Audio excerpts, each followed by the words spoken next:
எல்லாரும் எப்படி இருக்கீங்க? இன்னைக்கு vlogல ஒரு சூப்பரான நான்வெஜ் வெரைட்டி தான் பார்க்க போறோம்.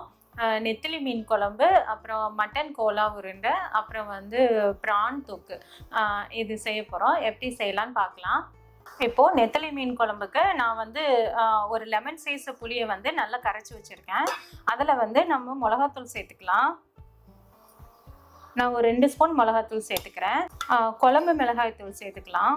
அது ஒரு 3 ஸ்பூன் சேர்த்துக்கிறேன். இதை நல்லா கரைச்சி வச்சுக்கலாம். இப்போ மீன் குழம்பு செய்யறதுக்கு நான் ஒரு பாத்திரத்தில் ஒரு 4 ஸ்பூன் ஆயில் சேர்த்துருக்கேன். அதில் 1 ஸ்பூன் வெந்தயம் சேர்த்துக்கலாம். ஒரு ஸ்பூன் சோம்பு சேர்த்துக்கலாம். இப்போ நம்ம பூண்டு சேர்த்துக்கலாம். பூண்டு ஒரு 5-6 பல்லு பூண்டை நான் இடித்து வச்சுருக்கேன். அது சேர்த்துக்கலாம். பூண்டு சேர்த்துட்டு நல்லா வதக்கி விட்டுக்கலாம். இது கூட நான் ஒரு 2 பெரிய வெங்காயம் சேர்த்துக்கிறேன். நீளமாக கட் பண்ணது. இதுக்கு பதிலாக சின்ன வெங்காயம் கூட சேர்த்துக்கலாம். நல்லா வதக்கி விட்டுக்கலாம். இது கூடவே ஒரு 4 பச்சை மிளகாய் சேர்த்துக்கலாம். பச்சை மிளகாய் சேர்த்துட்டு நல்லா வதக்கி விட்டுட்டே இருக்கலாம். வெங்காயம் நல்லா பொன்னிறமாகிற வரைக்கும் வதக்கி விட்டுக்கலாம். வெங்காயம் நல்லா வதங்கின உடனே நான் 2 தக்காளி மிக்ஸி ஜாரில் அடித்து வச்சுருக்கேன். அது சேர்த்துக்கலாம். இது ஒரு நிமிஷத்துக்கு நல்லா கிளறி விட்டுக்கலாம். தக்காளி, வெங்காயம், பூண்டு இதெல்லாம் பச்சை வாசனை போய் நல்லா வதங்கின உடனே அந்த டைமில் நம்ம கரைச்சி வச்ச புளி கரைசலை சேர்த்துக்கலாம். இது கூட இன்னும் கொஞ்சம் தண்ணி சேர்த்துக்கலாம்.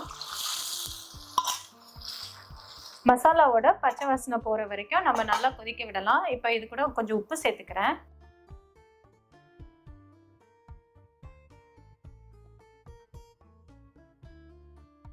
இதை மூடி வச்சுட்டு ஒரு 10-15 நிமிஷம் நல்லா மசாலாவோட பச்சை ஸ்மெல்லாம் போகிற வரைக்கும் கொதிக்க விடலாம். நெத்திலி மீன் குழம்பு இந்த மாதிரி நல்லா சுண்டி வரும்போது நம்ம மீன் சேர்த்துக்கலாம். இப்போது மீன் குழம்புக்கு நம்ம மீனை சேர்த்துடலாம். இது நான் ஒரு அரை கேஜி நான் நெத்திலி மீன் வாங்கி நல்லா சுத்தம் பண்ணி உப்பு மஞ்சள் போட்டு ஊற வச்சுருக்கேன். அதை இதோட சேர்த்துக்கலாம்.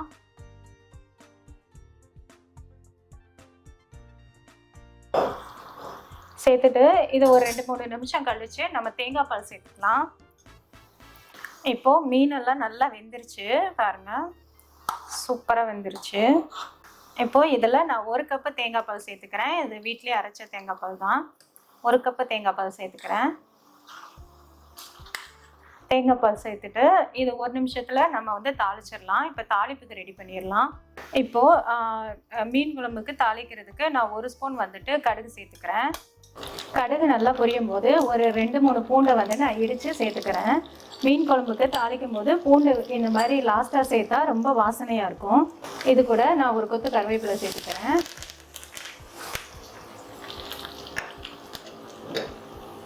இது மீன் குழம்புல சேர்த்துக்கலாம். பாருங்க, சூப்பரான நெத்திலி மீன் குழம்பு ரொம்ப அருமையாக ரெடி ஆயிடுச்சு.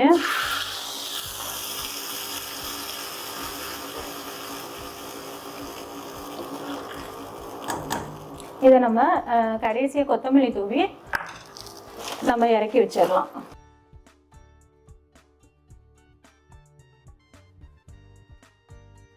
இதை நம்ம மூடி வச்சிடலாம்.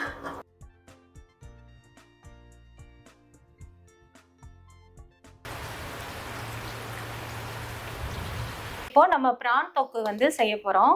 அதுக்கு நான் ஒரு 5-6 பச்சை மிளகாய் எடுத்து வச்சுருக்கேன். 3 பூண்டு, ஜீரகம். இதை மிக்ஸி ஜாரில் சேர்த்துக்கலாம்.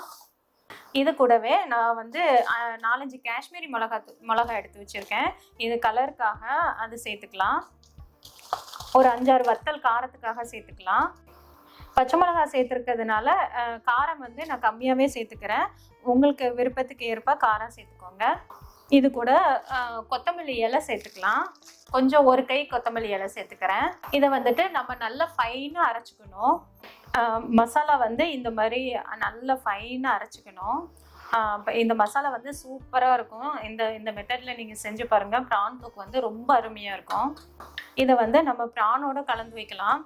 நான் ஒரு 1 கேஜி ப்ரான் வாங்கி நல்லா உரித்து வச்சுருக்கேன். அதை மசாலா பேஸ்ட்டோடு சேர்த்து கலந்து வச்சுக்கலாம்.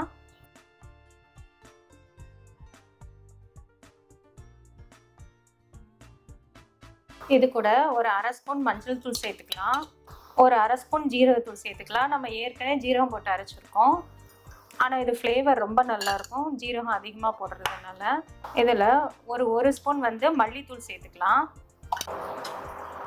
இதை நல்லா கலந்து விட்டுக்கலாம்.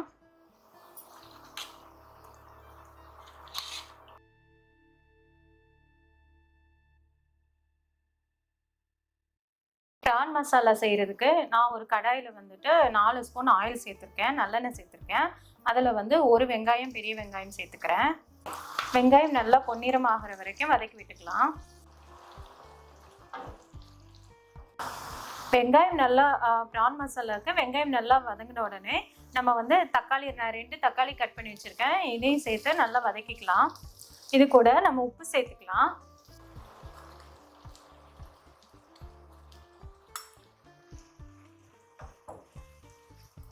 உப்பு சேர்த்துட்டு ஒரு நிமிஷத்துக்கு நல்லா தக்காளி எல்லாம் மசிகிற வரைக்கும் நல்லா வதக்கி விட்டுக்கலாம். இதை கொஞ்சம் நேரம் மூடி வச்சுக்கிறேன் தக்காளி வதங்குறதுக்காக. இப்போது தக்காளி எல்லாம் நல்லா மசிஞ்ச உடனே ப்ரான் மசாலாவுக்கு கொஞ்சம் கருவேப்பிலை சேர்த்துக்கலாம். கருவேப்பிலை சேர்த்துட்டு நம்ம கலக்கி வச்ச ப்ரானை இது கூட சேர்த்துக்கலாம்.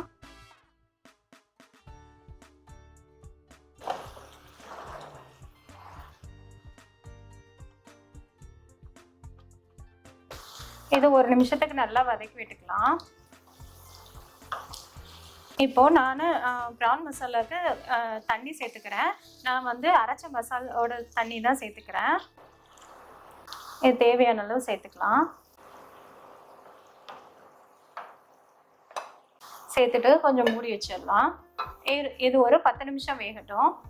இப்போது ப்ரான் தொக்கு எப்படி இருக்குன்னு பார்க்கலாம்.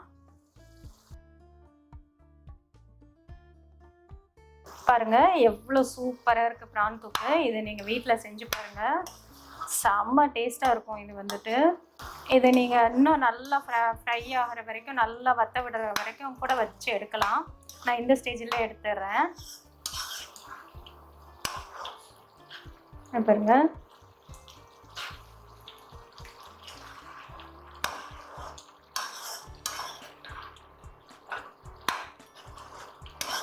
இது ஒரு தடவை செஞ்சீங்கன்னா எப்பயுமே இதை தான் செய்வீங்க, அவ்வளோ சூப்பராக இருக்கும் இந்த ப்ரான் தொக்கு.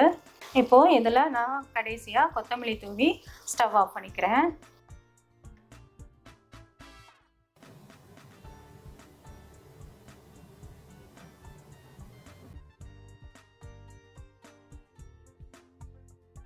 வந்துட்டு மட்டன் கோலா உருண்டைக்கு ரெடி பண்ணிக்கிறேன்.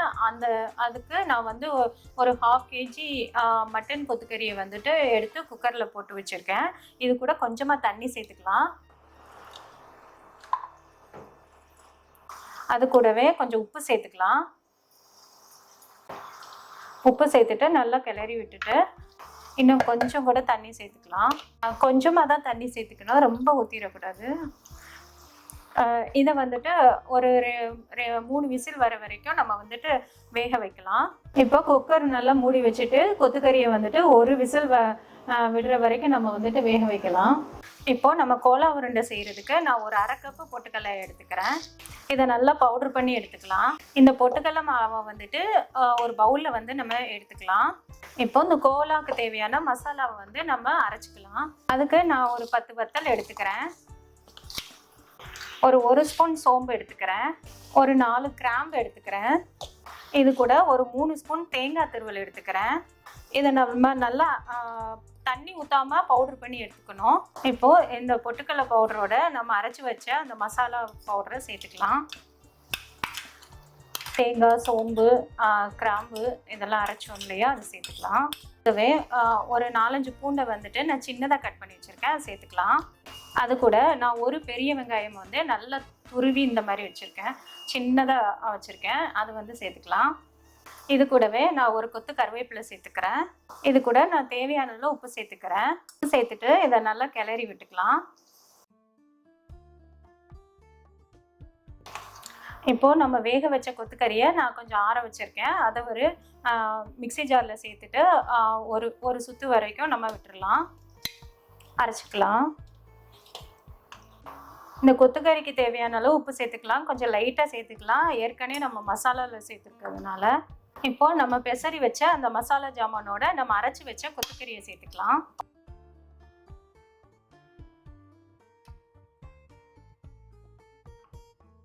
சேர்த்துட்டு நல்லா பெசரி விட்டுக்கலாம். இப்போ நம்ம பெசரி வச்சா கொத்தக்கறி மசாலாவில இருந்து நம்ம நல்ல உருண்டைகளாக பிடிச்சிக்கலாம்.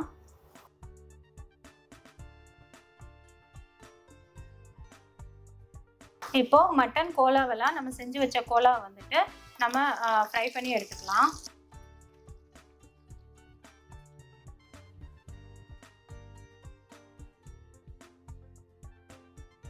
இப்போ மட்டன் கோலாலாம் நல்லா இந்த மாதிரி நல்லா ஃப்ரை ஆனவுடனே எடுத்து வச்சிடலாம்.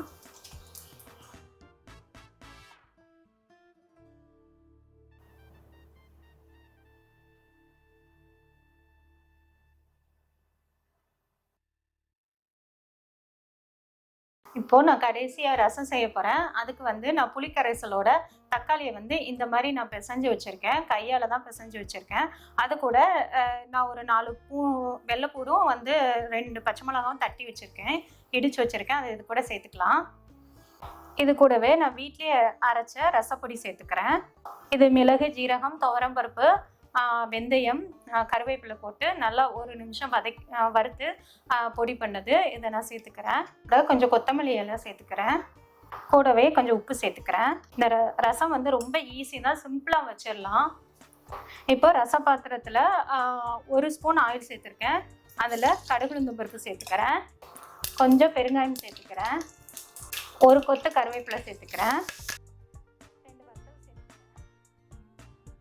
இது கூட நம்ம கரைச்சி வச்ச மசாலாவை இதில் சேர்த்துக்கலாம்.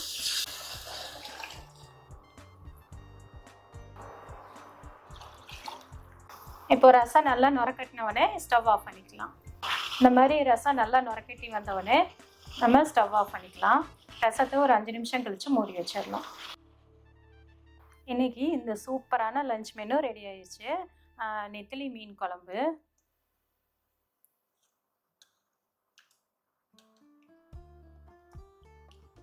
பாருங்க, பார்க்குறதுக்கு எவ்வளோ கலர்ஃபுல்லாக சூப்பராக இருக்குன்ட்டு. ரொம்ப டேஸ்ட் வந்து ரொம்ப ரொம்ப அருமையாக இருக்கும் இது. அப்புறம் வந்து ப்ரான் தொக்கு. இந்த ப்ரான் தொக்கு நீங்கள் செஞ்சீங்கன்னா விடவே மாட்டீங்க, அவ்வளோ டேஸ்ட்டாக இருக்கும் ப்ரான் தொக்கு. அப்புறம் ரொம்ப சூப்பரான மதுரை ஸ்பெஷல் கோலா உருண்டை. இதை நான் பிச்சு காமிக்கிறேன். பாருங்க எவ்வளோ சூப்பராக இருக்குன்ட்டு. அப்புறம் ரசம்,